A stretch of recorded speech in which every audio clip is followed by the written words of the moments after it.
Well, thank you everyone for joining us in today's webinar, Cultivating Wellness and Sustainability in Social Justice Movements. My name is Anthony Nong. I use he, they pronouns. I'm a program officer at the Vanguard Foundation, and we're thrilled today to co-sponsor the webinar. A Zoom poll will show up in your screen momentarily. This will allow us to get to know our participants a little better. So I'm gonna cue, there you go. So if folks can take about a minute to fill out the poll, and then we'll share the results momentarily. Thank you so much.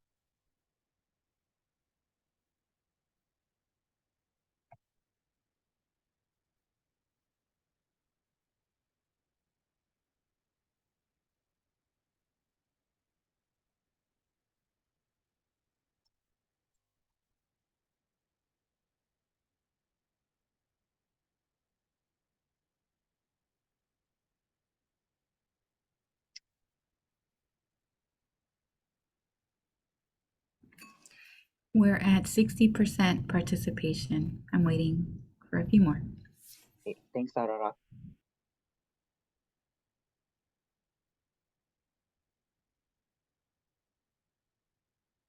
And then for folks who just joined, if you can drop your name and organization in chat box and fill out the poll as well, that would be great.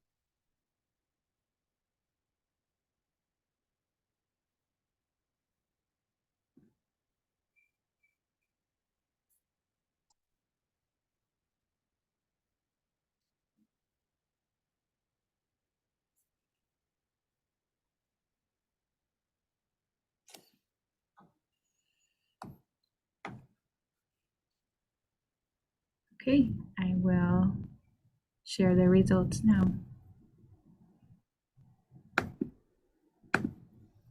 Great. So it looks like many of you are from organizations that focus on civic engagement, policy advocacy, followed by groups that are doing education. Oh, sorry, that's flipped. Education first, and then civic engagement, policy advocacy groups, followed by groups that are doing other issue areas, and folks focusing on housing, economic opportunity, immigration, and health. That's amazing to see a diversity of folks. And in terms of folks' experience or what folks are trying to get out of today's training, many of you share that you want to learn tools to promote wellness and sustainability, as well as learning strategies towards sustainability and trauma-informed organizational development. That's great to hear because our speakers will definitely touch on those topics. So again, thank you so much for joining today's webinar. As we recover from the COVID-19 pandemic and a tumultuous political climate, social justice activists, organizers, and nonprofit workers are dealing with burnout and trauma.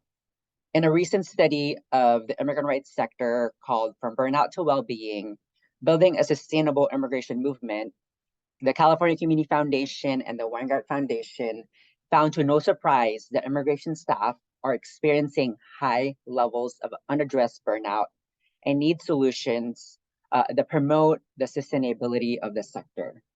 Several themes emerge from the data, one of which high levels of burnout among immigration staff, especially personal and work burnout. Which has reached elevated levels because of the COVID-19 pandemic and years of anti-immigrant rights policies. The report personally resonated with me as an immigrant rights organizer, and it also resonated with so many of my friends and colleagues. As funders, the California Community Foundation and Vanguard Foundation are intentional about figuring out ways to support the well-being of the immigrant rights sector by establishing the Immigrants Are Essential Fund to focus on wellness and sustainability practices of immigrant rights organizations. We're excited to learn from this pilot and to be able to share lessons with the field and philanthropy. We know that burnout is a prevalent issue within the broader social justice movement and nonprofit sector, That's why we're excited to provide our partners this important training. Thank you to our philanthropic partners who support the civic engagement trainings, including the Liberty Hill Foundation, United Way of Greater LA, California Wellness Foundation, and of course, the California Community Foundation. Most importantly, thank you for your work in ensuring that our communities are taken care of. Now, it's my pleasure to pass the mic to my colleague, Cielo Castro, Vice President of Public Policy and Civic Engagement at CCF. Cielo? Thank you so much, Anthony, for that warm welcome. We really appreciate our partnership with the Weingart Foundation, especially as it related to that report. I think there was tremendous learning for the philanthropic sector, certainly, in how we approach our work, and for our partners and grantee partners in the nonprofit community who are experiencing burnout themselves. And so thank you for sharing that with us. We'll be happy to include any follow-up information on that report. But one of the things that we're doing here today is really bringing the lessons that we've learned from our work in the immigrants' rights space and sharing it with not just our civic engagement grantees, but our partners across our various program areas. We had a record amount of RSVPs for this webinar, and so that indicated to us that it was a well-needed topic to address for our nonprofit partners. So thank you, Anthony, and to the Weingart Foundation for your partnership in that report. As Anthony said, I'm Cielo Castro. I'm the Vice President of Public Policy and Civic Engagement at the California Community Foundation. Last quarter at our training, I had the pleasure of introducing myself to this community in my new role. And today I have the pleasure of welcoming another new person to our team here at the California Community Foundation, and that's our new Program Officer for Civic Engagement, Antoine Roberts. Thanks, Cielo. Hi, everyone. So like Cielo mentioned, my name is Antoine Roberts, new program officer for civic engagement at California Community Foundation. Prior to joining the CCF team, I was with Liberty Hill Foundation. And then before that, I used to work for Councilmember Marquise Harris Dawson, who represents Council District 8 here in Los Angeles. So really excited to be part of the conversation. You know, I've been working at the intersection of social justice movements and civic engagement for the past 10 years in New York City and now here in California. So I'm really excited to be in community with you all. Thank you, Antoine, and welcome to the community. All right, everyone, I won't take up too much more time here before we get into the core of our session. I did want to mention again the need that we saw coming out of that report that was co-produced with the Weingart Foundation. And so what we really wanted to do was get this forum itself really grounded in some wellness time for ourselves. And so with that, I'd like to introduce our first speaker, Claudia, who is with the Social Justice Healing, Counseling, and Therapy Group. Claudia, welcome. Thank you, Cielo. Thank you to everyone who is here. And I also wanted to thank the Tonga people on which I'm standing on their land, and thank all of the people that came before us, our families, and everyone that is connected to us. And one thing that I've learned through COVID, through working with organizations, is just the connections between how we are within us, between us and organizationally. So today I'm going to offer you a guided meditation, but before I want to invite you to practice some somatic work so we can ground ourselves. So I want to invite you all to stand up and raise your hands up and call in whatever you need to call in right now, whether it's peace, connection, presence, and to release, like down to the floor, whatever you need to release. And we'll do that a few times. So stand up and call in, connect to your values and whatever support you need, and release and let go to the ground.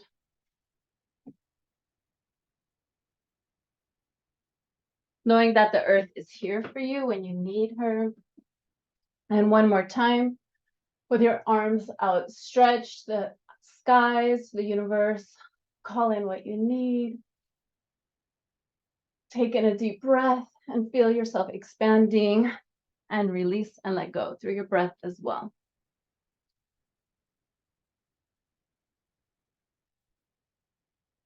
I'd also like to show you a couple of tools that could help us regulate and center our bodies. In addition to that, exercise, mental, emotional, and physical grounding. So take a moment. We'll actually start with physical since we've already been doing physical. So press your hands together and try to tighten it as much as you can. Feel the pressure in any muscle groups that you can pressure up and tense up. And then release and feel the shift in your body. You can roll your neck a few times.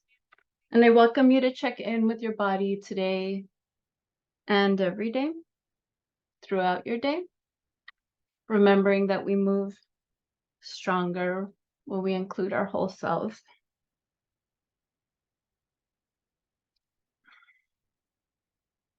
Another practice that can be very useful if we're dysregulated is to just simply grab something in your environment and feel the texture, notice the temperature, feel its weight. Feel your feet on the earth itself. Wiggle your toes.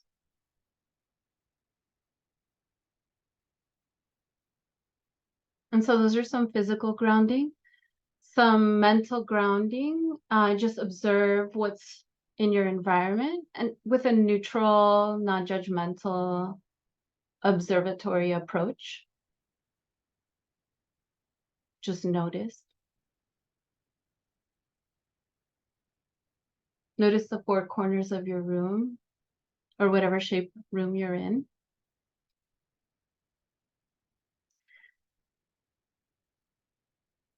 You can count backwards by 100. So I could start you off 100, 95, 90, and just continue until you get to 0.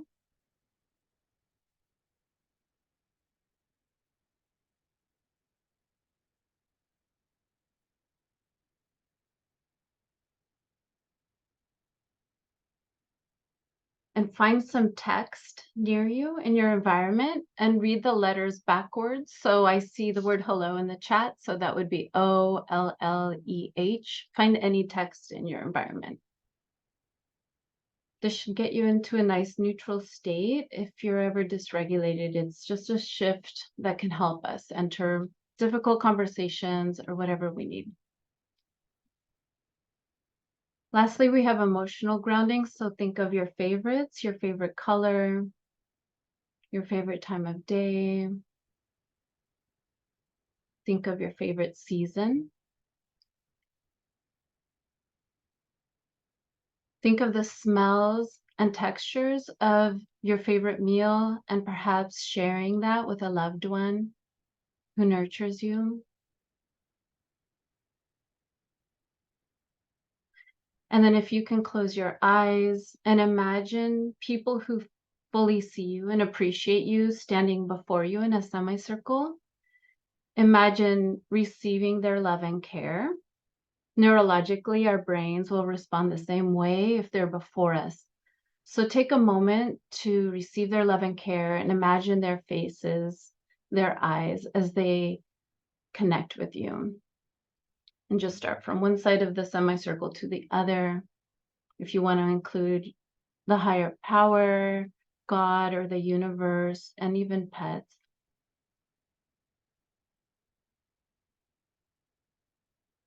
Take that in. And if you want to, you could put your hands on your heart. Take a deep breath in. And I'm going to begin our meditation. I'll make this available to everyone and feel free to share it whenever you need. This is called Your Divine Garden.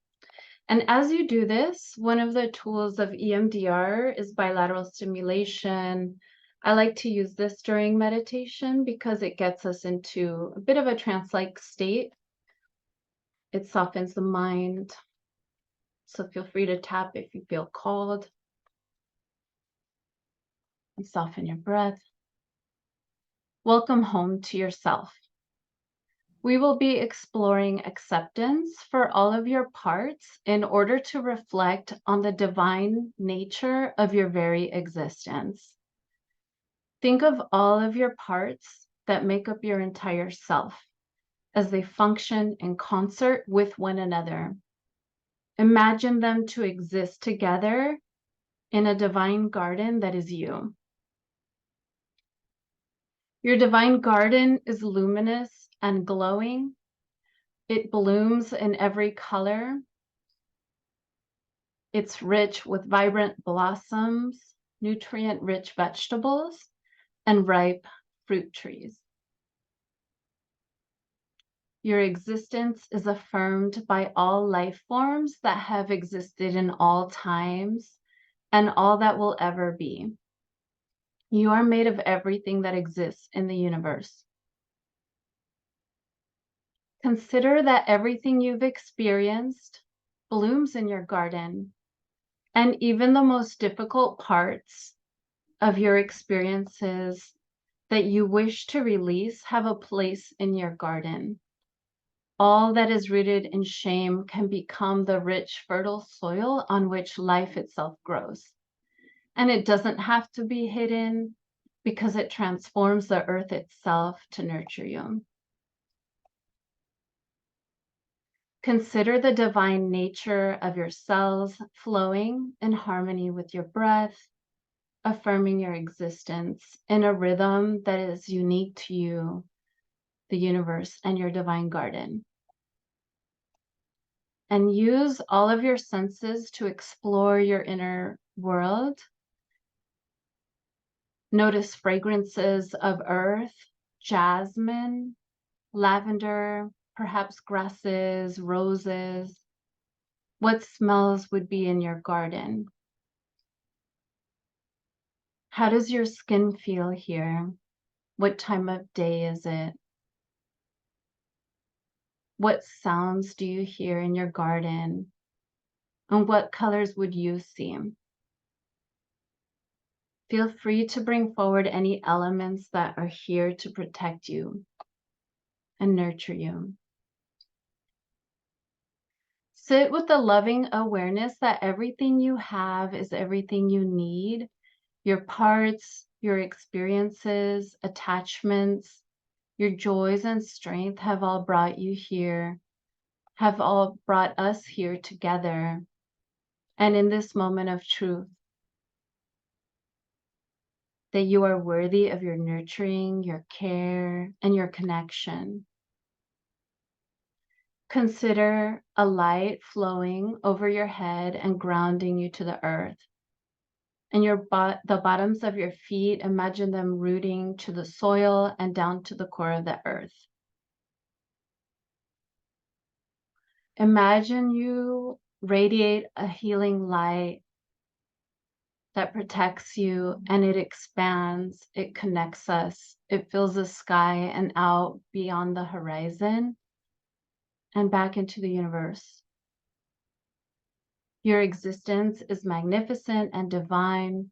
Your cells are coded for creativity, imagination, for you to live out your gifts and your truth and your authenticity, to synthesize what you've been through, and for curiosity and intuition to guide you.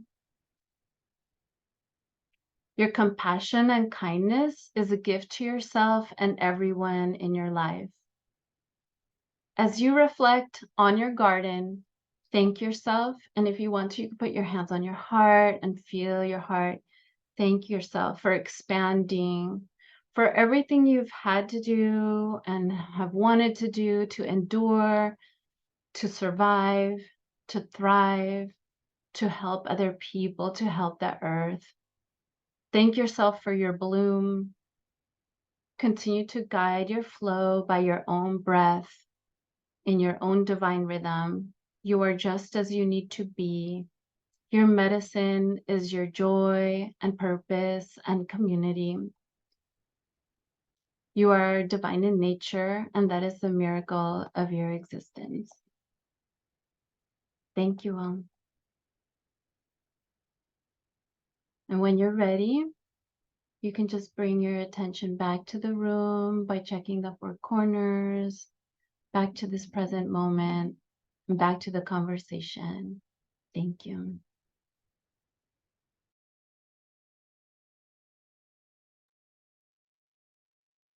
Thank you so much, Claudia, for sharing that with us. I was personally coming into this space with a lot of anxious anxiety, not about the session, because I was very confident in our speakers' ability to do what they're here to share with us, but just in general.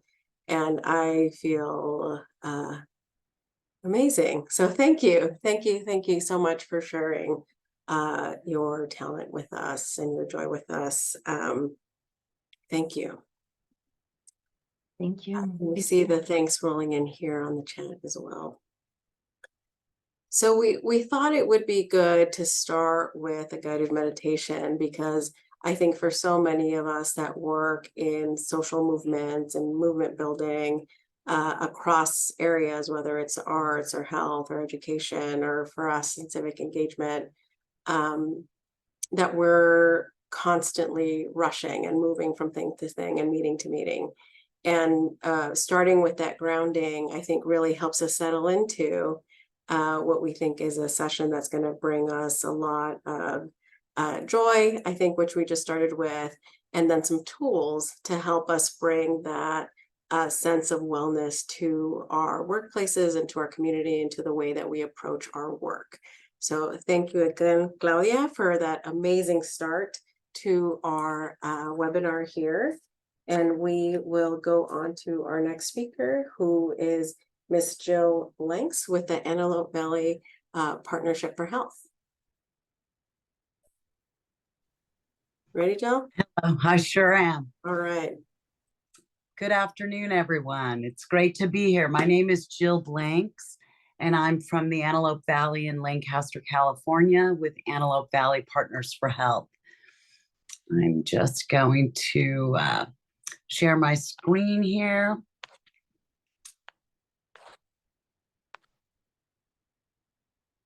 Oops.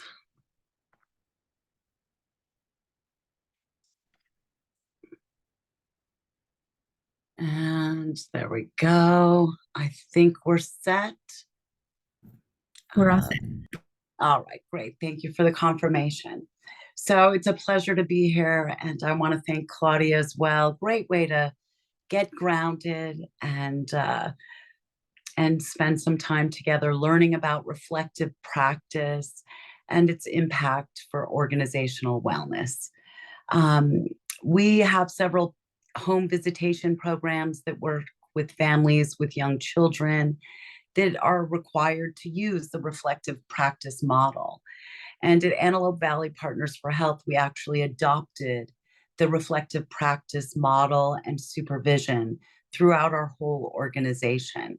And so I'm here with you today to go ahead and share some things so that we can further our understanding on reflective practice and the positive impact that it has on our work culture, what reflective supervision is and the parallel process, and just how to expand our reflective abilities, our reflective conversations, and asking more reflective questions. So with reflective practice, just taking a look at the definition a little bit, it's the ability to reflect on one's own actions, as well as the actions of those people around you. It could be your co-workers, your friends, your peers, your family, those around you. And we engage then in a process of continuous adaptation and learning. And it's being open to that process. With reflective practice, it really allows us to achieve a better awareness of ourselves, our knowledge, our skills, and our competencies. Reflecting helps us to understand ourselves better, and it improves our workplace and personal life practices as well. I know that many of our staff have said how they've carried so many of the things that they learn by being more reflective, that they've carried them into their personal relationships, and that it's really enhanced their life as well. It helps us to take a look at and learn from what's happening and to develop and improve future practices.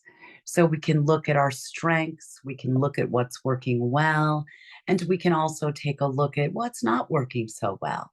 And why might that be? And what might it look like if we do something different?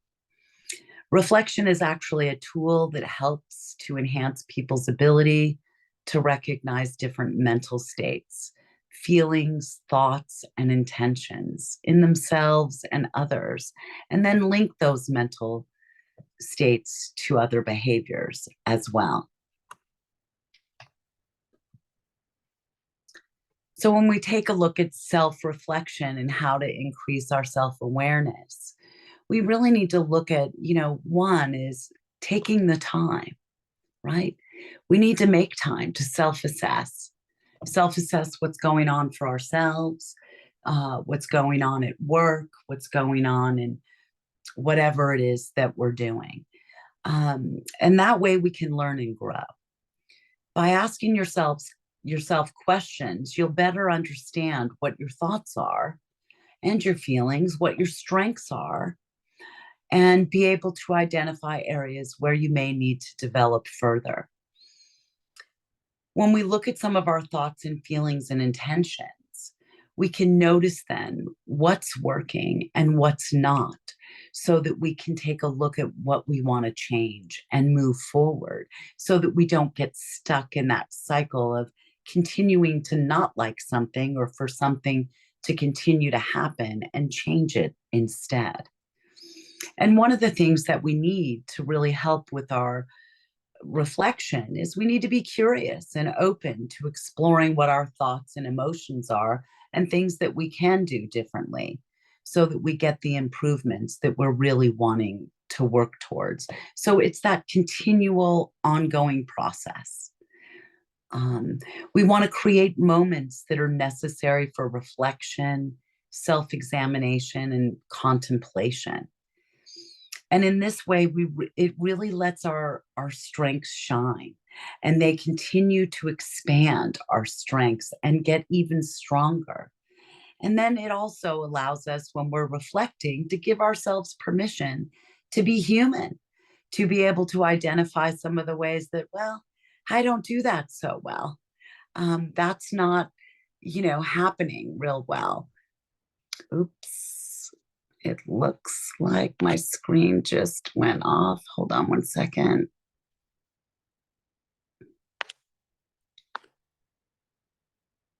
Okay, there we go. We actually become happier then and more content when we feel useful, or when we feel like we're contributing to a shared mission or purpose. Something else that self-reflection does is it allows us to regulate our emotional states better and show up for all the many hats that we may be wearing with a lot more energy and a lot more left over throughout the day. It also allows us, when we get self-reflective, it allows us to think more clearly, be more creative, and feel less anxious and stressed.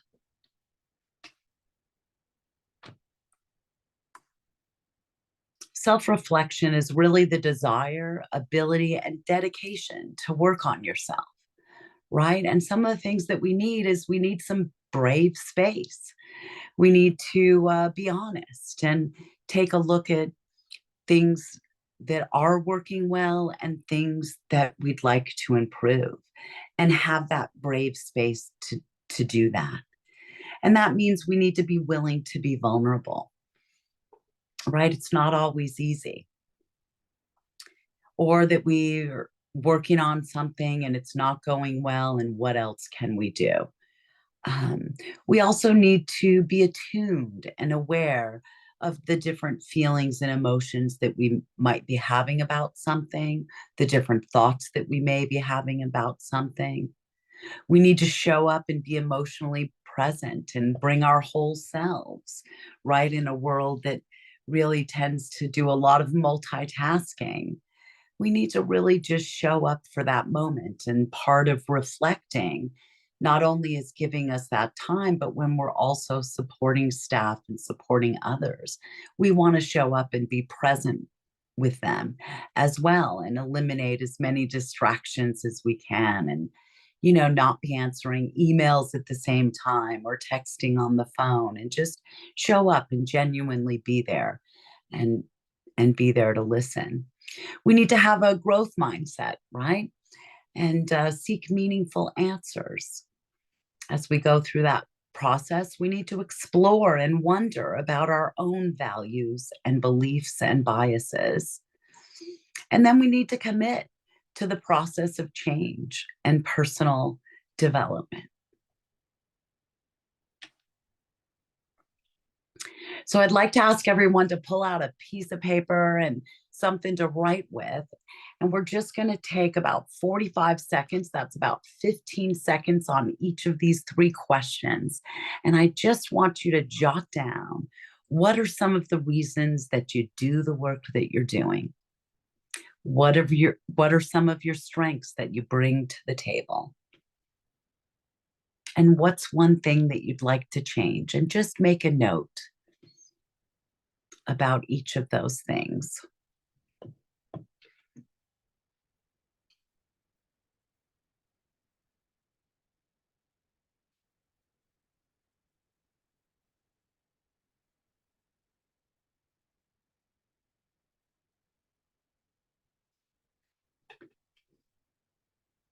And for some people, it can be difficult to think of some of their strengths. Sometimes it's helpful if you think about, what do other people in your life say that some of your strengths are?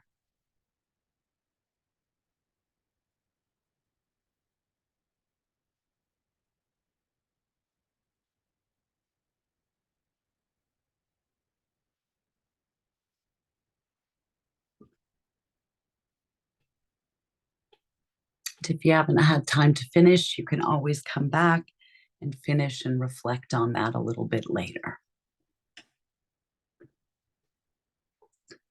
So the self-awareness wheel is just for us to kind of be able to have a model, right? You've got whatever issue it is, something that is happening.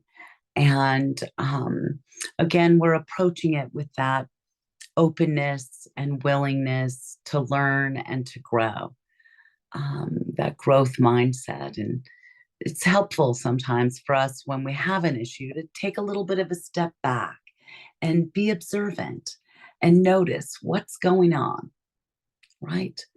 What are some of the thoughts or feelings that you may be having, right? Just kind of describe what happened, or what's happening, or what those, thoughts are, and just notice them without judgment. And then, how did you react in the situation? How did you feel in the situation? What were some of your wants and needs, right? Evaluate some of the things that went well. What could be improved? And what are some of your thoughts and feelings about what you're noticing? Ooh, I don't like that. Or, ooh, that could be helpful. Or, oh, I might need to do that more. And then you want to take a look and analyze and work to make sense of the situation. Begin to think about, what are some of the things that you might be able to do, right? What have you learned, right? Can you make that into some kind of an action plan or some kind of a commitment of something that you're going to do differently so that you don't keep getting the same outcome, right? How can you respond or act on it to facilitate change?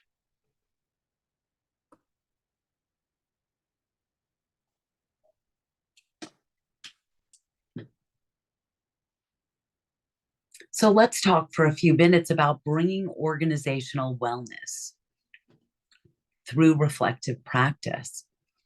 Reflective practice really recognizes that working with people or people that you serve in the different agencies or workplaces that you come from, really working with people is complex. People thrive and do their best within the context of healthy relationships and healthy systems. Reflective practice creates healthier, more supportive work cultures. As staff grow and develop, they gain more skills and practice in a more reflective manner. And they carry forth those qualities with the people that they're working with. As staff use their strengths, they also build and bring out the strengths and resiliency of others. Reflective practice is really about that shared learning relationships. We're partners and we're in this together. This effect of relationships on relationships is the essence of what is called the parallel process in reflective practice.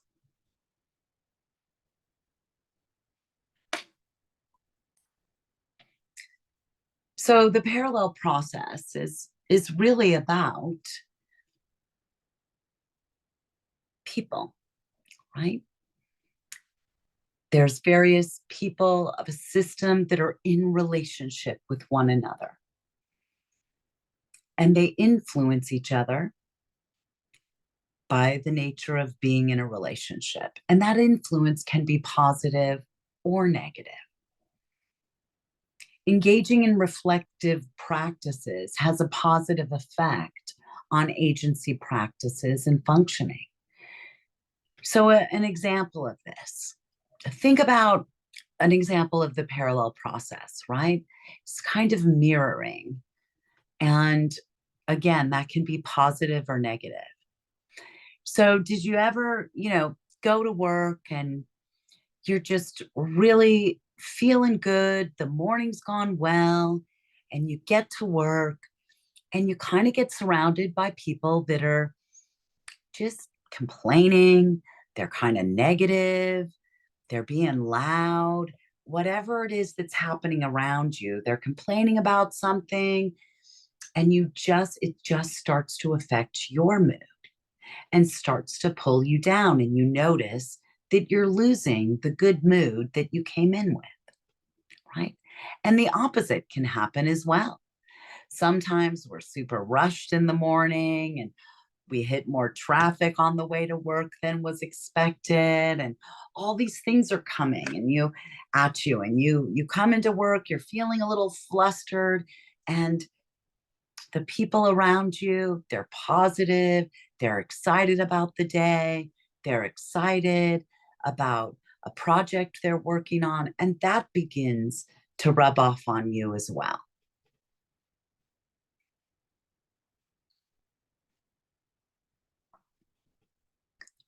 So when we regularly practice reflection and integrating it into the routine structure of our organization, there's so many benefits to leaders, staff, supervisors, volunteers, consultants, and agencies.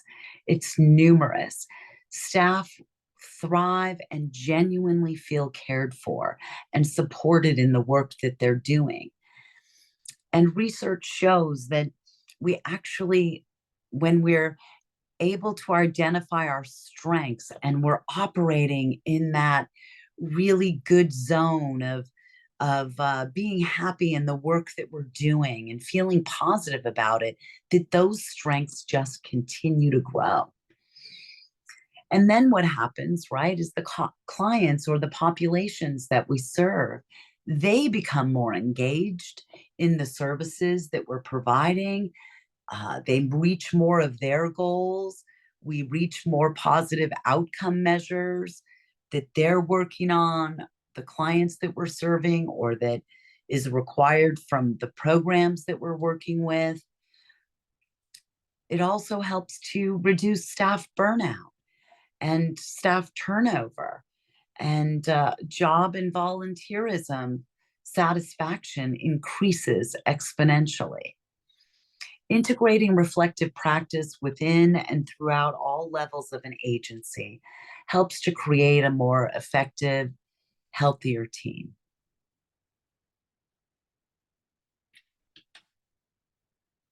Now we're going to talk a little bit about 3 components of reflective supervision, right? They're sort of the building blocks.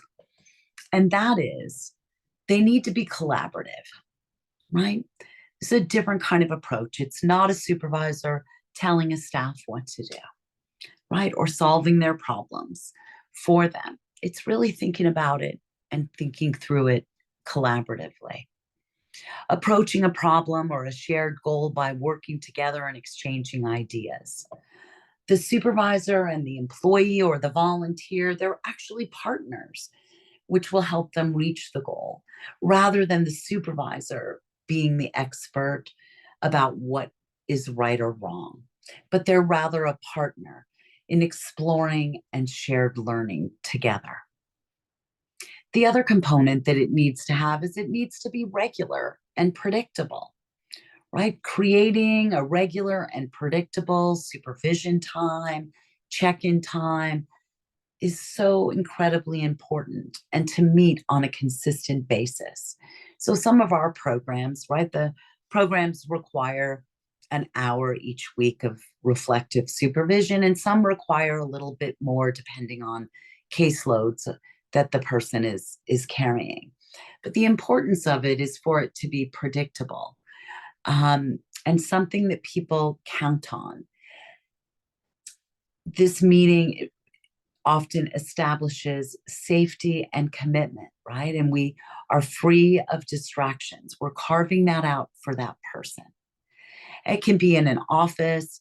I know sometimes people like to get out and walk because there's not a lot of time in the day, so you can go for a walk together and reflect together and talk about the work together while you're walking together. Even our data teams, they all do supervision, and they're on an every other week schedule, but staff know they're going to get some time with their supervisor to be able to reflect about the work and what's going well and what's challenging and how they might be able to move through those challenges. We can do this also by reflective supervision can also be done through team meetings or in a group as well as individually. And really, the importance of it is to create that sense of safety and calmness and support so that people can do their best thinking about their work. Safety is essential for genuine reflection to take place.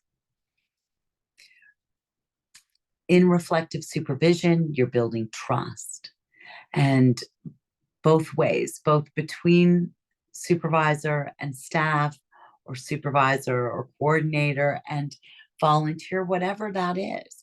But they're also increasing trust within themselves, trust to be able to solve problems and make decisions. And you're also building trust within your organization. The other thing we need to be remembering in the key component is it is relationship-based and reflective.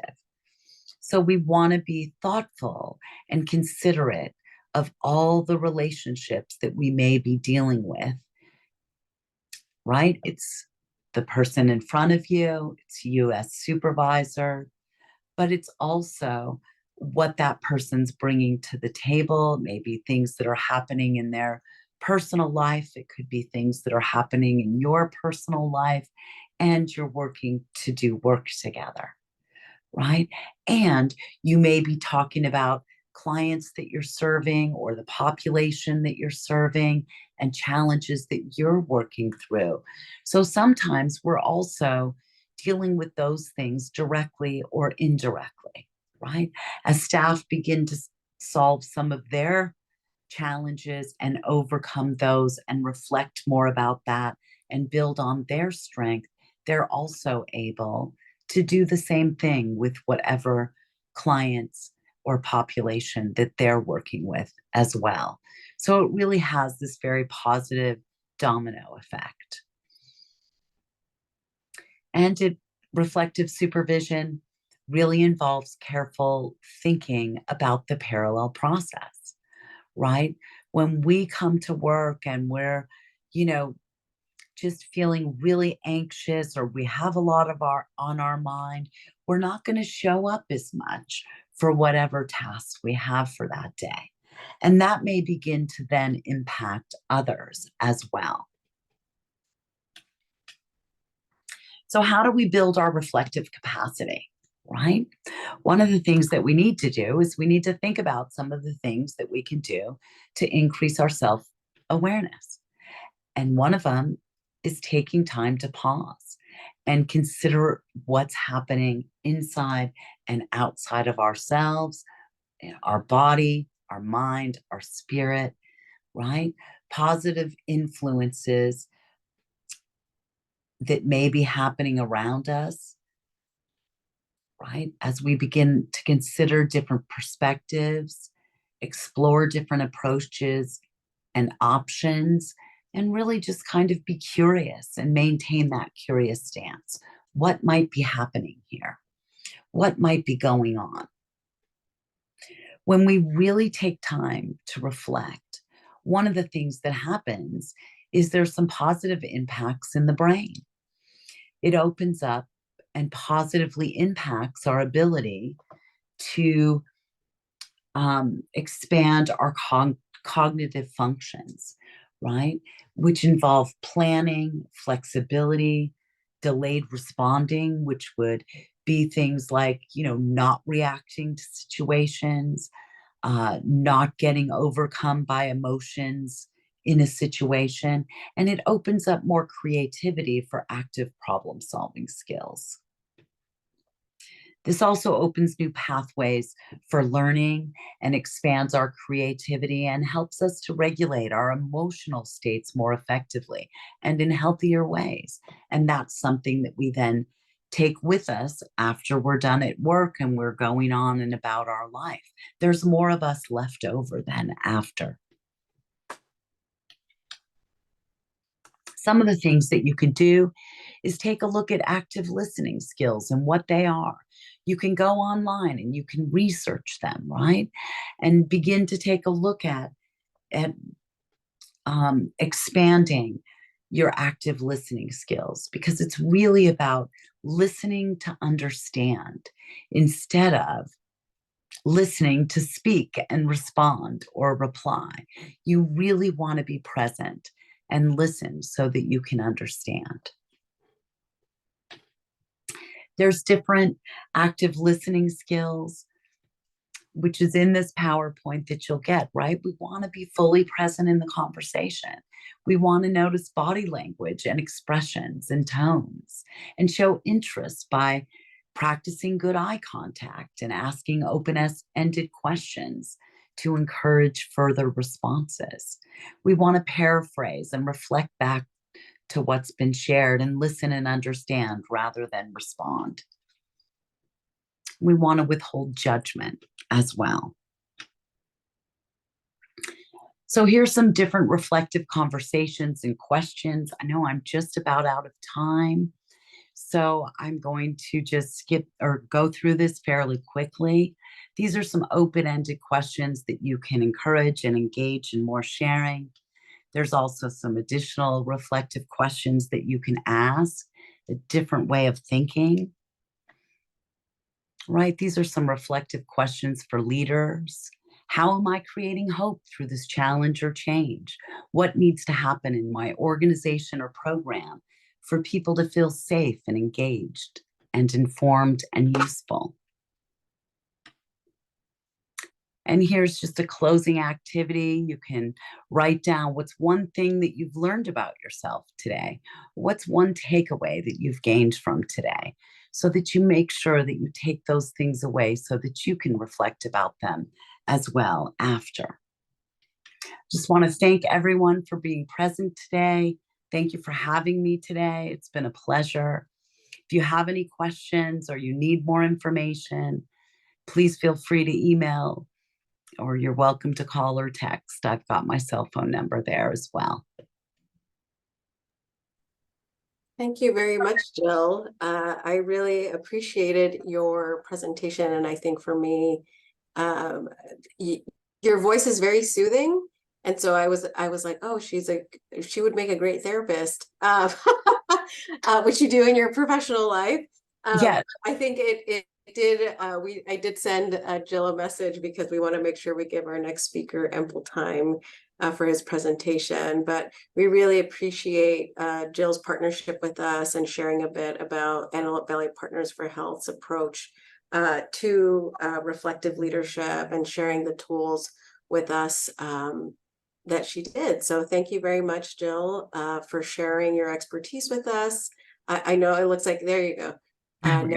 That. So thank you very much for sharing your expertise with us on reflective leadership and reflective practice. I am sure that our participants will really want to take a look at your slides and be able to take those practices in with their teams.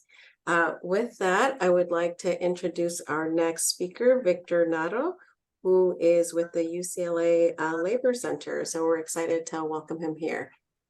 Thank you so much, and thank you, Jill. I've jotted down a lot of notes. That was a great presentation, and thank you, Claudia, for your grounding, and that was beautiful. And I think my presentation also is going to touch upon some of the key takeaways that Claudia and Jill just presented to us. But I first want to talk about the anatomy. You know, it's not a science presentation, but your heart is a beautiful part of your body, and it beats 100,000 times a day, which is why this practice is so important, because, you know, you damage your heart when you don't take care of yourself.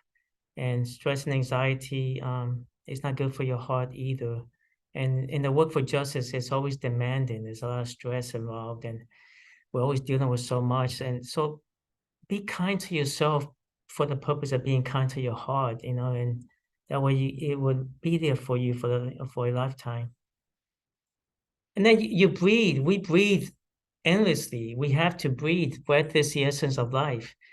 You know, we breathe 12 to 16 breaths a second, 3,000 gallons of air each day. And I bring this up because Claudia reminded us, breathing is medicine. It is life medicine. And how often are we aware of that? That every breath we take, we're giving life to ourselves. And then when we breathe out, it's the breath given to others. And then your brain, right? We always function on autopilot, but our brain is part of our body. It is not disconnected from our body. And, you know, we were reminded by, you know, Claudia earlier, like, you know, you be within your body, and your brain is also, be kind to your brain by resting it, you know, by being, you know, having it become a quiet mind so you can be alignment with your body. But our brains function on autopilot, which I'm going to talk a little bit about in a few minutes. But what I want to do in this presentation is really the dimensions of well-being, you know, touch upon, you know, the practice is going to be different for each of us. And each of us, you know, because we're all different, is going to find different ways to ground ourselves, to practice self-compassion, to implement ways to avoid burnout, and to take care of ourselves and take care of one another.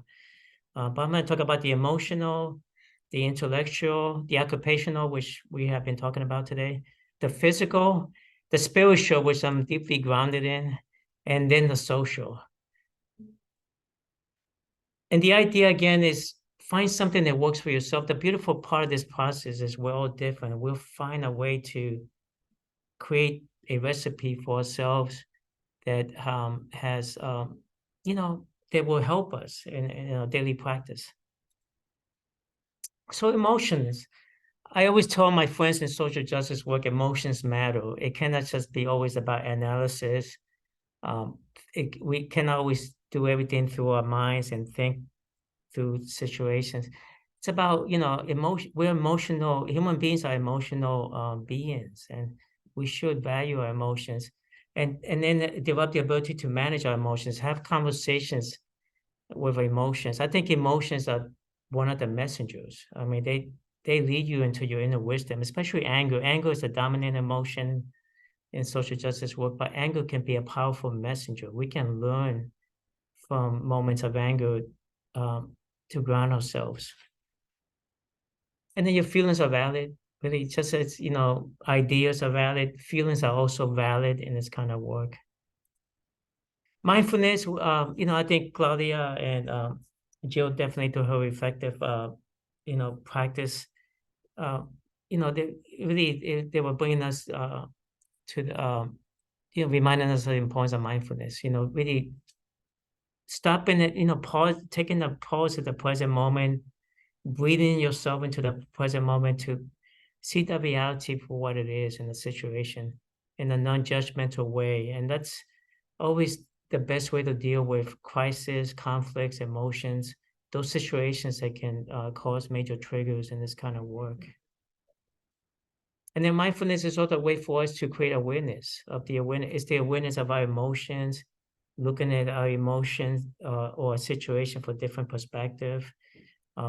Just by creating the awareness of you know, what you're feeling, it helps to calm the situation in a way that you really are taking care of yourself. And of course, as Claudia reminded us, right, it's about really in the present moment coming to your body. You know, the wisdom, everybody's wisdom is not just in our minds. There is that inner wisdom. And once we're able to tap into that, we can really deal with difficult situations in a way that's healthier, in a way that leads to better outcomes. The intellectual, I know Jill talked about it in great detail, really engage in the exploration, the learning, the cognitive awareness, looking at, you know, wider perspective, engage in practices like the process of active listening. That's another way. Some of us like to engage in this approach, and that's another way to create your own recipe for self-compassion. One thing about why this is important, because our brains are on autopilot. We are just filled with negative thoughts after negative thoughts, and a lot of that has to do with our survival instincts. But you know, most of our thoughts last 8 seconds. 80% are negative, 90% are repetitive thoughts. This is why when you get angry with someone, you keep repeating the situation. You can't let go of the anger. So part of this practice is really how to shift from the negative thoughts, or looking at the negative thoughts in a way where you're looking at it with compassion and kindness. And then the negative thoughts also, after negative thoughts lead to the inner critic. This is why in social justice work, we beat ourselves up a lot. And so never healthy to do that. You know, we can only do what we're able to do in a particular moment. And so this practice is very important, because the inner critic is in all of us, and there's always knocking at the door, waiting to get in. And, you know, the inner critic could also be a messenger, that we need to step back from a situation, ground ourselves in the present moment, implement something that can ground us, so we don't beat up on ourselves. And then, as Jill mentioned, right, the Dalai Lama is very infamous for teaching us about every situation has you know, different angles, different perspectives. You don't look at a situation just in one way straight on. You look at it from sideways, top, bottom, behind, the front, the 6 angles that he talks about. And then there's a common humanity. So it's very important, because sometimes when we're having difficulty in this kind of work, we always think it's only happening to me. But I can assure you that you're not the only one going through that situation. You know, we don't always accomplish what we set out to do in a campaign, for example. Sometimes we don't meet our goals, but we're not the only person who have not met a goal in a campaign. We're not the only person that has a bad day, right? So, you know, when you embrace the common humanity, is another way towards realizing that you're just one of 7 billion people in the whole world. And you are, chances are what you're struggling with, many others are struggling with the same things today. That's the occupational. So I know Jill really focused on this, and I greatly appreciate her presentation. But really, what it is that you can create in the workplace? What community in the workplace where you can take care of each other, we can uplift each other, where you feel like you can have personal satisfaction, you're growing, you're enriching yourself. But financial security is also very important, and this came out in the Weingart and CCF report. And this is the reason why there's also a movement to unionize nonprofits, because financial security is also very connected to our well-being. So these are, so you can have a practice that you practice for yourself, but also you and your colleagues at work needs to create a practice in the workplace that creates that kind of environment where you really have a sense of uplifting one another and creating strong community care. Is an example of, harmony. Do you find harmony in your work? Is there harmony in your office, in your workplace? And then the physical, we all have different physical activities we engage in, from gardening to walking, bicycling, running, hiking, yoga. The idea is, finding the time to engage in the physical, because that's also part of our well-being, of taking care of ourselves. Oftentimes in social justice work, we put this last, right? We start going to the gym every day, but then all of a sudden the campaign gets too heavy, so we stop going to the gym. What the approach should be, how do we integrate going to the gym as part of the campaign, make it part of your work plan? Because if you engage in a regular physical activity, stay with it and make it part of your work plan, because that's important for your well-being. And then a lot of this is finding a sense of meaningful and purpose in all aspects of your life. This is the spirituality part. This is the one I'm most grounded in. Your life story, your purpose can be excellent for you to fall back on during those moments when you're not having a good day or you're facing a crisis. Really, just fall back on your life story and your purpose. And some of the questions that Jill mentioned at the end of her presentation. And then I'm into altar. So I'm into that spiritual indigenous roots. I do come from indigenous roots in Peru, where I was born. And I try to, Claudia talked about tapping into connections with ancestry, and that may be an approach that might work for you as well. That's me in my altar in my office space. And then these are my healing stones from Peru. And then it's social, right? Human beings were made to be in community. We were made to be with one another. So social networking, those connections, that Claudia and Jill referred to, is very super important. And when you feel the strong sense of community, you feel that you can uplift each other. That helps so much in the process of compassion and kindness.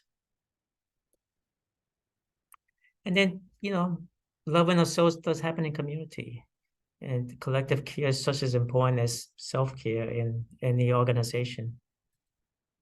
And then there's a breath given. We breathe in, but we can breathe out wishes to one another. And, the collective breathing meditation is super powerful, so you can do that within a group. I just think it's the breath given of life, and you do this with every breath that you have. And then I think self-compassion is an act of resilience. I do get pushback a lot by the older generation of activists about this practice. Their perceptions is you gotta be angry all the time. I just feel like we need to get rid of the stereotypes in social justice work that we always have to be angry, and that we always have to be in this spirit of sacrifice. I think self-compassion is an act of resilience, and breathing is also an act of resilience. And I think those two can, be incorporated into your daily work. And then triggers, we all have triggers that, we all had different life experiences. A lot of this practice knowing your triggers, and, when you're dealing with other people's trauma, something may happen that triggers you to something, an experience in your life. And this is why I really appreciate the work that Jill does, because this is where therapy can be helpful. But also, managing a plan, knowing what your triggers are, managing a plan for dealing with your triggers when they come up in the practice of your work. And then be yourself, right? Own who you are. It's always good to model other people's leadership style, but be your own, be who you are, and just be yourself. And then work joyfully. It doesn't mean that we're gonna not take seriously. Tap into joy at any moment, especially during a crisis or during a moments of grief. Joy is there for you to embrace and to help you through any situation. So that's all. Thank you so much. Thank you so much, Victor, for that presentation and for joining us today. We were commenting that among the team that's coordinating the logistics around this, that sometimes there's a lot of activity in the chat as it relates to the presentation. But in this case, I think because all of our speakers have been so self-reflective, and I think causing a lot of self-reflection for us, that people are more internal than reacting in the chat and asking questions immediately during the presentation, or at least that's my interpretation of everyone. So thank you, Victor, for sharing with us. We do have a question for you, Victor, actually here in the chat, which is we have a question from Ari, who's interested in the research that you shared about 80% of our thoughts being negative and 95% of those being repeated. If you have the source of that data, or if there is anything else you'd like to say about that. Yeah, there was a report by a national, I wouldn't say the National Academy of Science, but it was a national report, and I'm happy to share with you the data. And, because I think it goes into the neuroscience of your brain and different parts. What happens is we often tap into the amygdala part of our brain, which is the fight or flee situation, the one that they call the reptile part of our brain. But that's what we needed when we avoid dangerous situation. That's how we're able to survive. But the problem is we use that part of our brain for any situation, and that's why we cause to always dwell on negative thoughts after negative thoughts. But we need to build out that part of our brain that deals with emotions, really, that taps into compassion, emotion, kindness. And that's why this practice is so important. And I'm happy to share more about that from that report too. Great. Thank you, Victor. So Ari, we'll get back to you with that data source so you can track down that report. We also have a comment here that folks are jotting down a lot of notes about working joyfully and playfully and bringing that into the workspace. So appreciate those closing words from you, Victor, as well. And a comment here that we're getting great ideas for redirecting our negative self-talk. I think for me, one of the things that really I took away, and I'm waiting for more folks to chime in here on the chat or with any questions, is that, the question that Ari had around the negative thoughts is a really interesting one. And I think one of the things that I was wondering, a question that I have for the speakers, and this is my observation, being fairly new to the philanthropy space, is a lot of the language that we use is so nuanced and targeted. And really, one of the ways that we talk about the work is that we're in a fight, that we're in a fight for social justice. And that language doesn't resonate with me personally. I have I try to focus on abundance and joy. And so I'm curious to hear from any of our panelists about, how we talk about our social justice work, from the perspective of a fight. Is that how do we do that from a self-reflective place, from a place of trust, from a place of centering ourselves and our work? So I'm curious for anyone's thoughts on that, any of our panelists. I can say something. So I'm a therapist also, and I came from organizing. So I continue to work with organizations that do community organizing, and I like the words about the fight, but only because I'm all about the full spectrum of all of us. Like that includes rage, anger, everything. There's certainly and definitely, and I'm glad Victor named the need for spirit, for groundedness, for also joy, play within our fight. But we have to be clear, what are we fighting for? Life is a struggle. What are we fighting for? So just to be very intentional about that, because I also think it's important that we, like Jill was talking about, that we make room for disagreement, for conflict, and we don't shut down when that happens, because we can learn so much when we make room for that, for our own growth. And of course, it's hard. But if we pace it so we could rest and pause and fight another day, then we'll be okay. And we're not alone, so remembering that we're together in this. Thank you, Claudia. Appreciate that.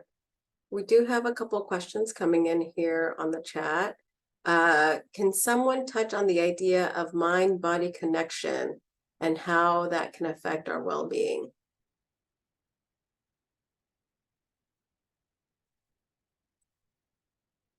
Any more speakers want to take that one? Mind-body connection and how that can affect our well-being. I mean, I think Claudia really, I think she did a great example of that in the beginning, but I always think that your body can communicate with you. I mean, your body's always telling you things. It's just that we're always up here and we don't listen to our bodies enough. And your body is full of wisdom. And I think part of this is really going, I think, beyond this. That's why I call you quiet the mind, and you just go deeper and let your body tell you things. And I think your body can also tell you when you need to slow down, when something's not well, when you need to relax, when you need to step back.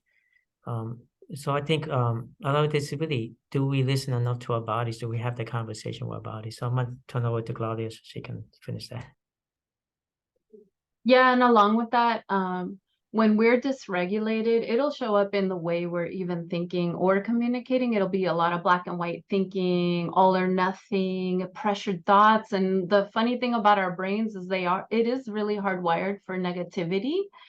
But we can also just acknowledge when we notice that as not necessarily like the truth, and just say, oh, like I'm dysregulated, I better go for a walk, and then we'll be okay. Like the good thing is about a lot of movement-based regulation can bring us back to a peaceful place where we are better problem solvers and we can hold a full scope of emotions without being overwhelmed or shut down by them.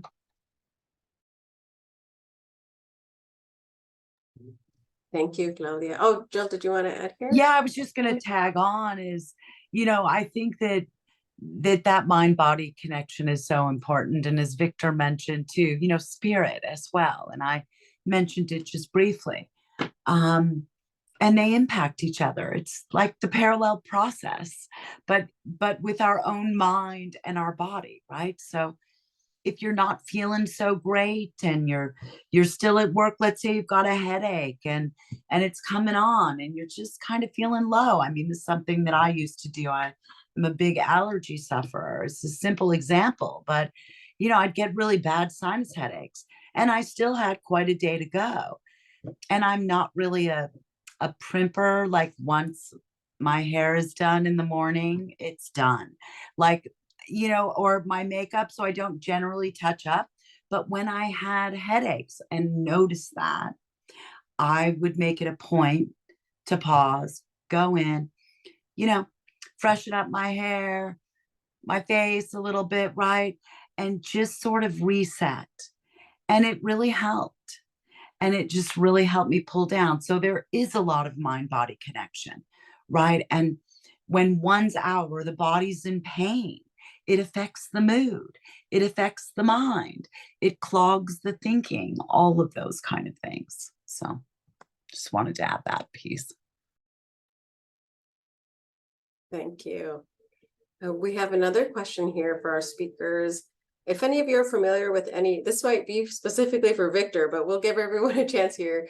familiar with any research or experience between the level of burnout among movement leaders in capitalist societies and others, particularly those in socialist societies? So is there a difference in how folks are feeling burnout in movement leaders, whether we're in capitalist societies or socialist societies?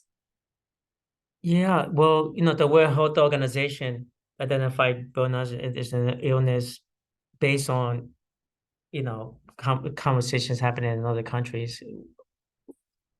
I think the United States is finally starting to catch up to the realization about burnout, but we are, there's not a political science talk, but we do live, capitalism is based on competitiveness and it is based on individualism.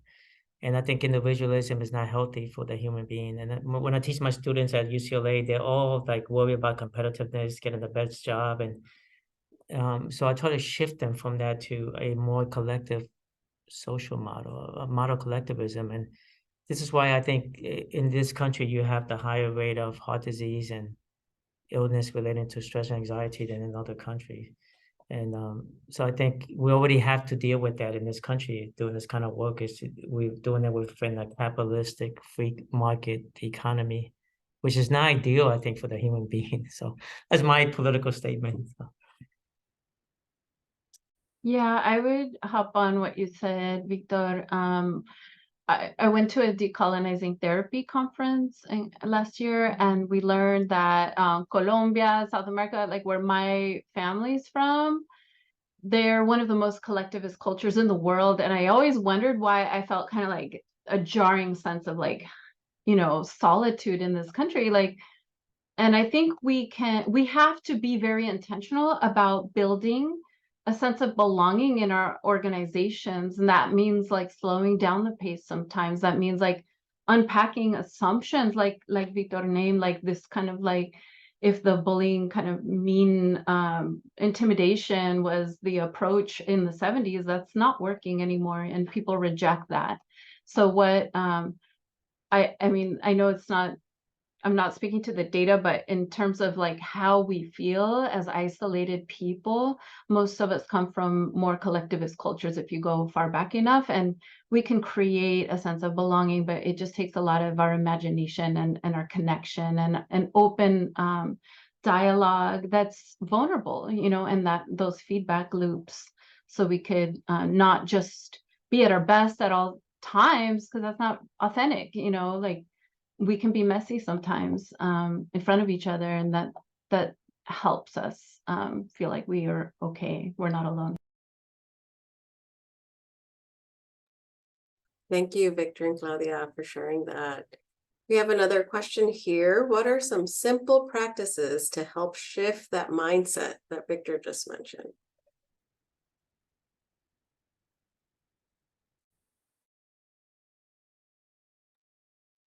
Anyone want to take that? Simple practices to help shift your mindset. I can start and shift it over to Claudia and but I'm a big fan of engaged meditation. The Thich Nhat Hanh, like I've been blessed to have had some workshops with Thich Nhat Hanh, and he's no longer with us. But one of the things like with taking a shower, even just waking up, to your senses, and every activity is an engagement to meditation and contemplation. When you're driving to work, when you're taking a bus, the humanity, the faces around you. When you walk in meditation is beautiful. So we all engage in these activities every day that we have to engage in, but do we engage in these activities in contemplation? So this is a way to practice this in the very activities you have to be engaging in. So I'm gonna turn over to Claudia. I love that you mentioned Thich Nhat Hanh. I love Thich Nhat Hanh. One thing I learned is just like repeat to yourself, like I engage as I'm engaging. It's a really simple way of just neutralizing what you're doing, so you're not flooded with all those thoughts. I think in this society, we really overwork our brain, and it's not always useful. We don't always have to be thinking. So sometimes just shifting our attention to what we're doing. And I really believe in creative practice as like a counterbalance to trauma. Like, be creative. Like, we are sacred creative people. Most of our ancestors did sculptures, like my mom made these sculptures, and they're pre-Columbian sculptures, and they are sacred. They're about the expression of the spirit. They're not supposed to be about like stuff that you buy and sell or show off or be number one. It's about expressing what's in your inner world, make sense of it. When you express it into the external world, it doesn't fester. It feels more peaceful. It feels more understood, if by no one, at least by you, give yourself that time.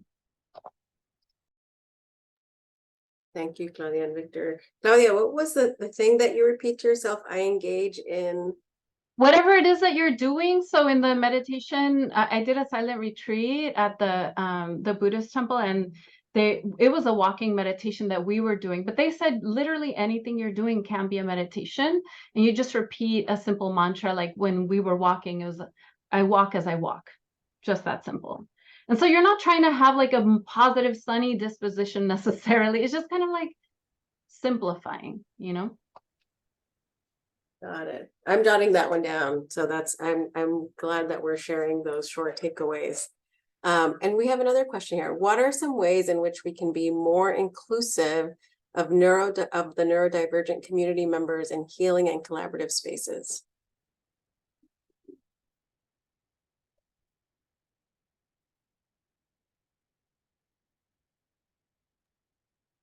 I think that's really important. I think what I try to do is I don't, when I do groups, I try not to discourage people from being shy. If they're shy or if they want to sit back, and just allow people to engage at the level that feels safe for them. Like we can't guarantee safety to them because that doesn't mean the same thing to everybody. But I like what Jill said about being courageous. Like people can show up as courageous as they can feel that day. Like we don't know what's in people's hearts or what's happened. So we shouldn't assume in general, when it comes to neurodiversity, like their folks' ability and comfort level. We can be curious, we can get feedback, and just allow people to engage in the ways that feel comfortable for them.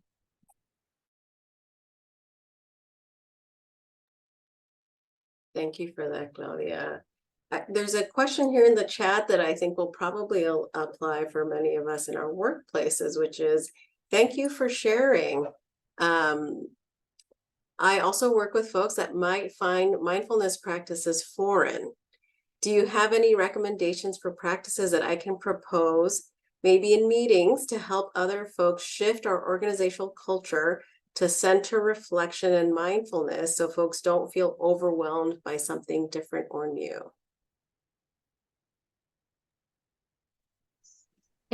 Oh, go ahead, Jill.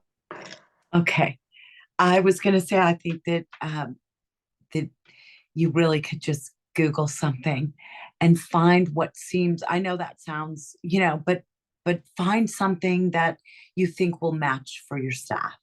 That's simple, that's understandable, right? That's not long, right? Or you give a little bit. I mean, if you reach out to me through email, I'm happy to share with you some very simple meditations. I'm sure, any one of us could do that as well.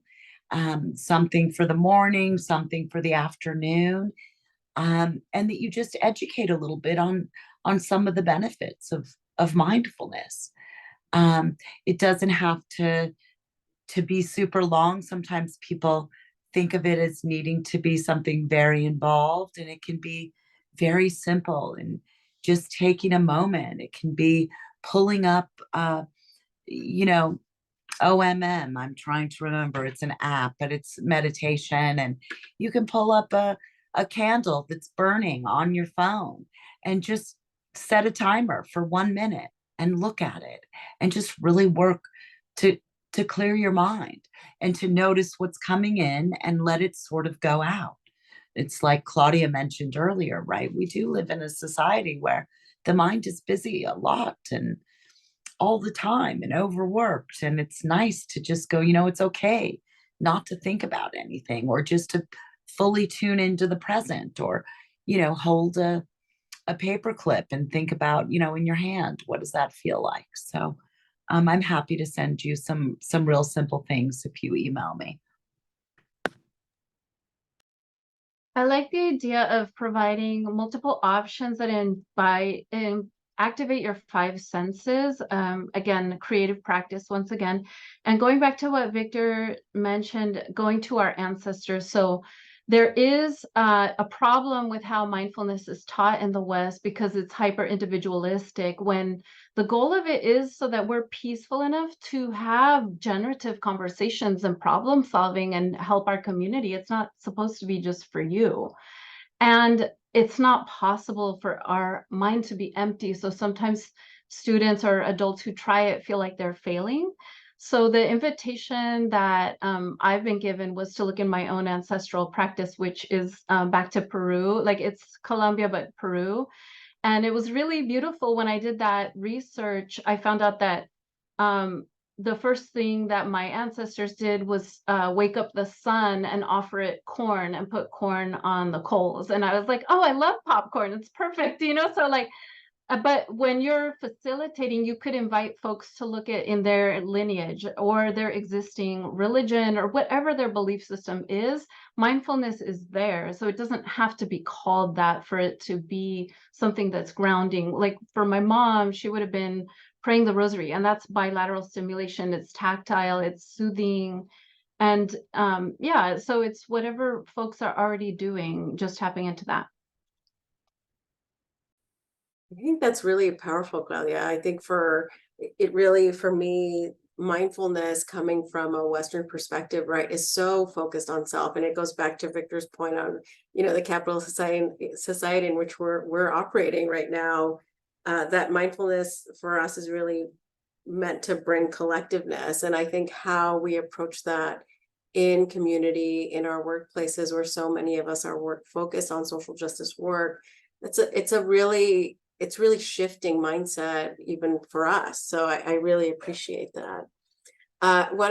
We have 2 minutes here. So we have a comment from Wendy, who's shared that she replaced coffee with matcha and green tea, and that has really helped her significantly throughout the day. She says she's sharing in case anyone else can relate, and that eating clean also makes a difference for me. So certainly back to Victor's point about the physicality of our bodies and how we treat ourselves and what that does for our minds and our wellness. We have a lot of thank you from our participants, the responses, and appreciation for encouraging us to look into our ancestral practices. So in the wrap up here, we got a big question. Oh, we got a comment coming in, so I'll let our participants read that. In our last minute here, I want to thank our panelists, Claudia for leading us in that really grounding meditation to start our session, Jill for sharing with us what it means to practice reflective leadership and reflecting with self and engaging with others in that way in parallel and collaboration, and Victor for really grounding us in kind of how we bring our senses and our whole selves to the work that we do and how we engage with each other. So thank you everyone very much. We will be convening in our final quarter on December 7th. So want to make sure that we have that save the date here. You're seeing it on the screen.